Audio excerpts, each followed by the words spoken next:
तो आज मैं अपनी बाइक पे बैठ के अपने टैक्सी पॉइंट की तरफ निकल पड़ा था, और क्योंकि हर सैटरडे को मेरी वीकली मीटिंग होती है, तो आज जाके पता चलेगा कि मेरे टैक्सी के बिजनेस ने पूरे हफ्ते कितना पैसा कमाया है। अब मैं फाइनली अपने टैक्सी पॉइंट पे पहुंच गया था, लेकिन वहाँ पहुंच के मुझे अलग ही सीन दिखाई देता है। वहाँ पे फायर ब्रिगेड की गाड़ियाँ खड़ी हुई थी और सारे के सारे ड्राइवर्स मेरे माता मना रहे थे। अरे मियां ये क्या हो गया?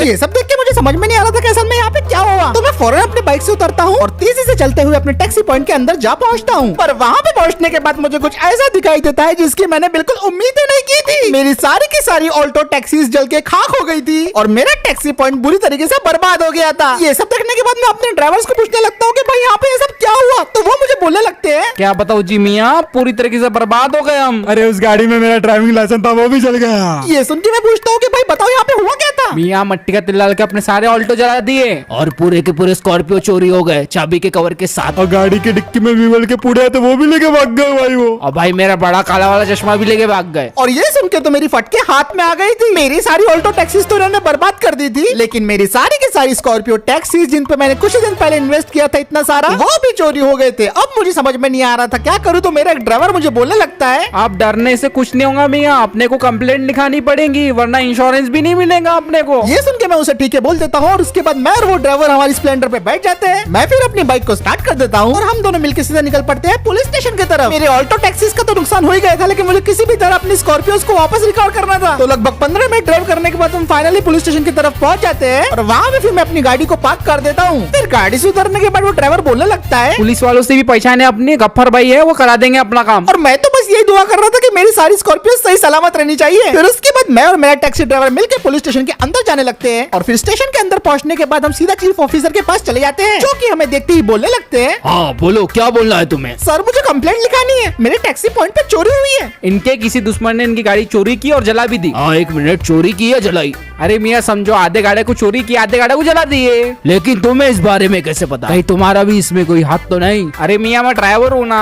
तो मालिक को बुलंद देना, तू क्या चपर चपर कर रहा है? अब ये बताओ तुम्हारी गाड़ी में कौन बैठता था, कैसे बैठता था, कहाँ पर बैठता था, खिड़की में मुंह तो नहीं डालता था? और हाँ ये भी बताना गाड़ी कब चोरी हुई थी। इतना सुनते ही मैं इंस्पेक्टर साहब को सारी डिटेल्स दे देता हूँ और फिर वो बोलने लगते हैं चलो देखते हैं सीसीटीवी। फिर उसके बाद ऑफिसर हमें कंट्रोल रूम में लेके चल जाते हैं और वो फिर हमारे टैक्सी पॉइंट के आसपास के सीसीटीवी फुटेज को प्ले करना शुरू कर देते हैं। उस फुटेज में हमें दिखाई देता है कि सबसे पहले वहाँ पे एक टाटा का 16 चक्का ट्रक आके खड़ा हो जाता है जिसपे एक ट्रेलर अटैच था, और फिर मैं देखता हूँ कि उस ट्रक से 2 बंदे उतरते हैं जिन्होंने पिक का मास्क लगा रखा था। मियां ये तो सुअर के शक्ल के। पहले तो कुछ देर तक वो मेरे टैक्सी पॉइंट का जायजा लेते हैं और फिर उसके बाद पता नहीं कैसे वो एक एक करके मेरी सारी की सारी स्कॉर्पियो को चालू करते हैं और मेरे टैक्सी पॉइंट से बाहर ले जाना शुरू कर देते हैं। मुझे तो ये बात समझ में नहीं आ रही थी कि इन्होंने इतने कम टाइम में मेरे स्कॉर्पियो के लॉक कैसे तोड़ दिए। फिर उसके बाद वो एक एक करके मेरी सारी स्कॉर्पियो को बाहर निकालते हैं और ट्रेलर में लोड कर देते हैं। लेकिन गुस्सा तो मुझे ये देख के आता है कि फिर उसके बाद वो ऑल्टो टैक्सीज की तरफ जाते हैं और थोड़ी देर तक खुसुर फुसुर करने के बाद एक बंदा अपनी जेब में से ग्रेनेड निकालता है और मेरी टैक्सीज की तरफ फेंक देता है, जिसकी वजह से मेरी सारी की सारी टैक्सीज ब्लास्ट हो जाती है। और इतना बड़ा कांड करने के बाद ये लोग बेशरम के जैसे उठ जाते हैं और फिर वो दोनों ट्रेलर में चढ़ जाते हैं और ट्रक को स्टार्ट करके मेरी सारी की सारी स्कॉर्पियोज को लेके वो लोग वहाँ से निकल जाते हैं और इसी तरीके से मेरे टैक्सी पॉइंट इन्होंने बर्बाद कर दिया। ये सब देखने के बाद मेरा दिल बैठा जा रहा था और मुझे बहुत ज्यादा बुरा लग रहा था। अरे बाप रे, ये तो काफी पहुंचे हुए चोर लगते हैं। अब इतना सब देखने के बाद मैं इंस्पेक्टर साहब को बोलता हूँ कि इंस्पेक्टर साहब कुछ कीजिए। ठीक है मैं तुम्हारी कंप्लेंट लिख लेता हूँ, फिर 2-3 हफ्ते में तुम्हें एक ओटीपी आएगा, उस पर बिल्कुल ध्यान मत देना, वो स्कैमर होते हैं। तुम्हें व्हाट्सएप पे मैसेज आएंगे, व्हाट्सएप के मैसेज में एक पीडीएफ आएगी और उस पीडीएफ में अगर याहू लिख के रहा तो तुम्हारा काम हो जाएगा, अगर ना हो रहा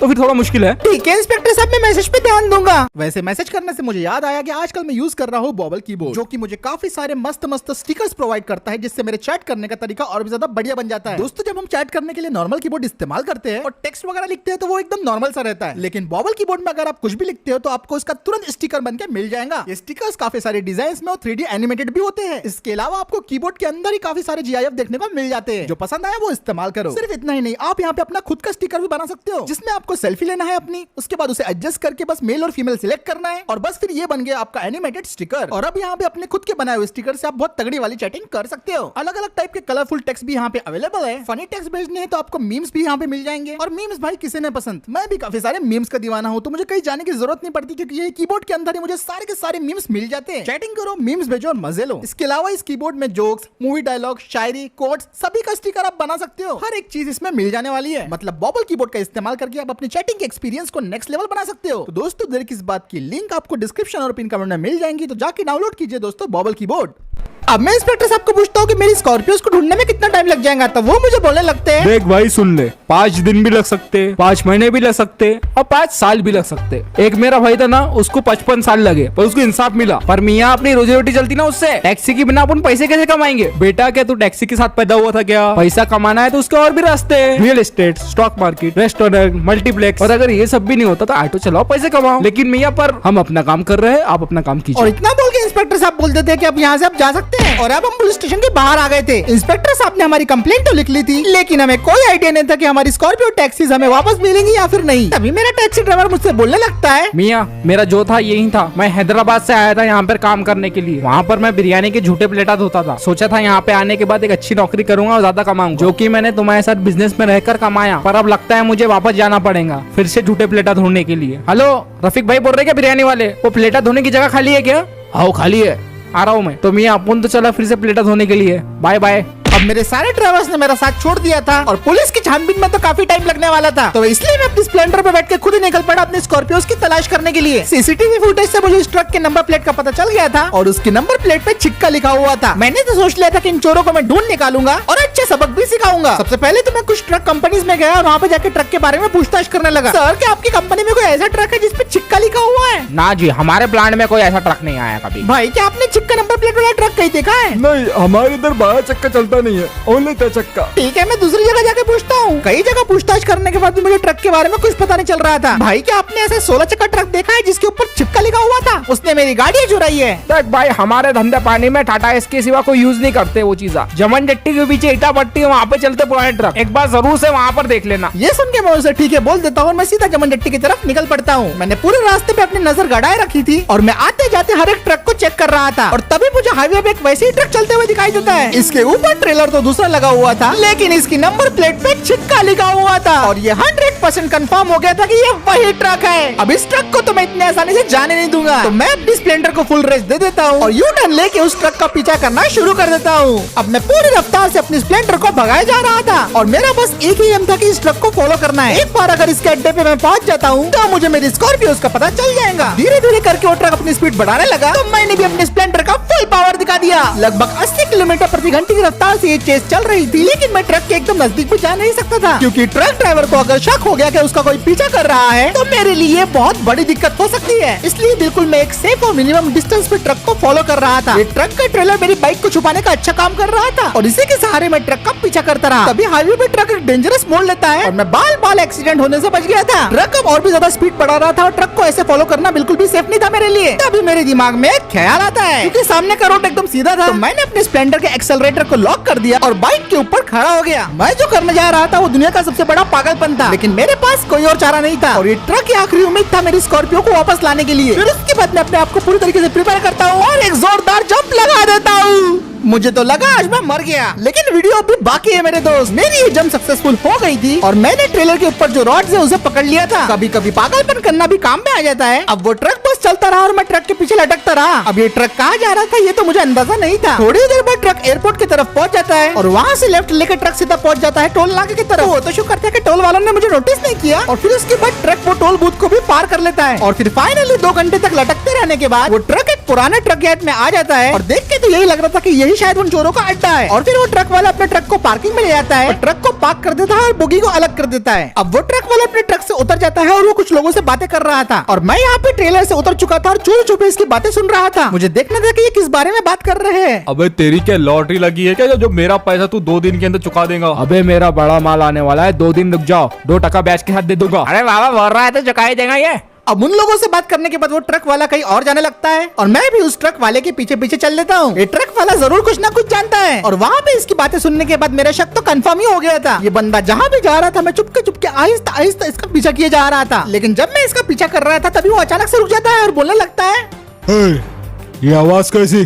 कौन है वहाँ पे? मुझे लगा इस बंदे ने मुझे नोटिस कर लिया, लेकिन फिर वो बंदा बोलने लगता है, हाँ लगता है मैंने कुछ ज्यादा ही पी ली थी, मेरे कानों का वहम है। और इतना बोल के वो बंदा वहाँ से चले जाता है। मैं तो यहाँ पे पूरी तरीके से घबरा गया था, मुझे लगा मेरी सारी की सारी मेहनत वेस्ट हो जाएंगी अगर ये मुझे नोटिस कर लेता है तो। अब वो बंदा एक पुराने हंगर की तरफ जाने लगता है और वो मेरी आंखों से एकदम गायब सा हो गया था। तो उसका पीछा करने के लिए मैं भागना शुरू कर देता हूँ और मैं काफी तेज रफ्तार से भागे जा रहा था क्योंकि वो बंदा मुझे कहीं भी नहीं दिखाई दे रहा था। मुझे लगा मैंने उस बंदे को खो दिया, लेकिन जैसे ही मैं हंगर के एंड में पहुँचता हूँ तब मेरे पूरे के पूरे होश होश उड़ जाते और मुझे सामने देखने के बाद बहुत ज्यादा गुस्सा आ रहा था। मैंने एक जगह कवर लिया और फिर मैं सामने देखने लगा और सामने कुछ और नहीं मुझे दिखाई देता है वो ट्रक वाला, जो कि 2 और बंदों के साथ खड़ा था और मेरी सारी की सारी स्कॉर्पियो कार इन लोगों के पास ही थी। यही वो लोग थे जिन्होंने मेरी सारी की सारी स्कॉर्पियो टैक्सीज को चोरी किया था और ये लोग कुछ इस तरीके की बातें कर रहे थे। हाँ मेरी जान, तूने तो कर बताया मेरे भाई, इतने सारे स्कॉर्पियो वो भी एक साथ मार लिया मेरी जान। अरे भाई मैं तो और चुराने वाला था पर वहाँ पर आग लग गई। कोई बात नहीं मेरी जान, तूने जान भाई का काम कर दिया, इतना ही काफी है। मार्केट में इन गाड़ियों इनके पार्ट्स की बहुत डिमांड है। अभी तो हम इन गाड़ियों से अच्छा मोटा पैसा छापेंगे रे।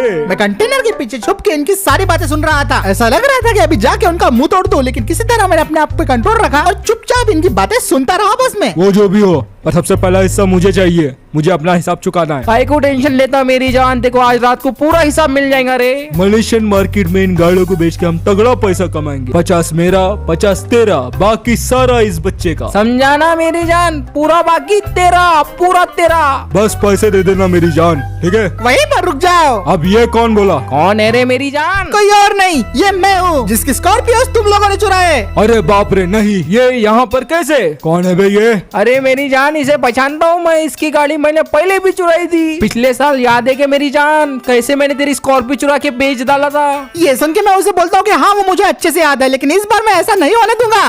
हे, कुछ भी हो, पहले मुझे पैसा दे दो। मैं उन्हें बोलने लगता हूँ कि मेरी स्कॉर्पियो चुपचाप मुझे वापस कर दो, तो वो मुझे बोलने लगते हैं स्कॉर्पियो तो नहीं मिलेंगी मेरी जान, बस लाता मिल सकते मेरी जान। फिर भी अगर लेने की इच्छा हो तो हम तेरी जान ले सकते हैं। समझा मेरी जान, अगर पैसा चाहिए तो ले ले इसकी जान। मेरे पैसे के लिए मैं किसी को नहीं छोड़ूंगा। इतना बोलकर वो ट्रक वाला बंदा मेरे तरफ भागते हुए आता है और मुझ पर हमला करना शुरू कर देता है, लेकिन इससे पहले वो कुछ कर पाता मैं उसे तुरंत एक स्पेयर दे देता हूँ। तू साले ट्रैवल चिप से पंगा नहीं ले सकता। फिर उसके बाद वो आनंद नंगा पुंगा गुस्सा हो जाता है और भागते हुए आके मुझे मारने की कोशिश करने लगता है। मैं उसके सारे के सारे अटैक्स को डॉज कर देता हूँ और ये करना मेरे लिए काफी ज्यादा स्मूथ था। और जब वो बंदा थक गया मैंने उसे दे दिया ड्रॉप किक और आखिरी में इनका ये थुलथुला मैनेजर बच गया था, जिसके लिए मेरा सिर्फ और सिर्फ एक पंच ही काफी था। और पंच देने के बाद ये थुलथुला मैनेजर तो गहरी नींद में सो गया। इन लोगों ने कोशिश तो पूरी की, लेकिन बेचारे मेरा कुछ उखाड़ नहीं पाए। हैंड टू हैंड कॉम्बैट में मुझसे कभी नहीं भिड़ना, क्योंकि ये बॉडी मैंने यूं ही नहीं बनाई है। चलो अब जो भी हो, लेकिन मेरी स्कॉर्पियो सब फिर से मेरी हो गई थी और इन सारी की सारी स्कॉर्पियोज को देख के जो मैं खुशी फील कर रहा था वो मैं अपने वर्ड्स में बयान नहीं कर सकता था। ये सारी की सारी स्कॉर्पियो सिर्फ मेरी नहीं बल्कि मेरे सारे के सारे टैक्सी ड्राइवर्स की भी रोजी रोटी है। और मैं इस बात से बहुत खुश था कि अब मेरे सारे के सारे ड्राइवर के पास फिर से जॉब वापस आ गई है और अब जाके मेरे चेहरे पे बड़ी वाली स्माइल आ गई थी। और फिर उसके बाद मैं अपनी सारी की सारी स्कॉर्पियोज को वो ट्रेलर के अंदर लोड कर देता हूँ और लोड करने के बाद वो ट्रक वाले के ट्रक के अंदर बैठ जाता हूँ और ट्रक और ट्रेलर को लेके मैं सीधा अपने घर की तरफ रवाना हो जाता हूँ। आज का दिन काफी भागदौड़ पड़ा रहा, चेसिंग से लेके फाइटिंग मैंने बहुत कुछ की, लेकिन एट द एंड सब कुछ ठीक रहा और मेरे सारे स्कॉर्पियोज अब मेरे पास वापस आ गए थे। वाह वाह, क्या बात है, क्या मियां आखिरकार लाई लिया तुम धंधा। तुम मुझे काम करने के लिए नहीं जाना पड़ेगा।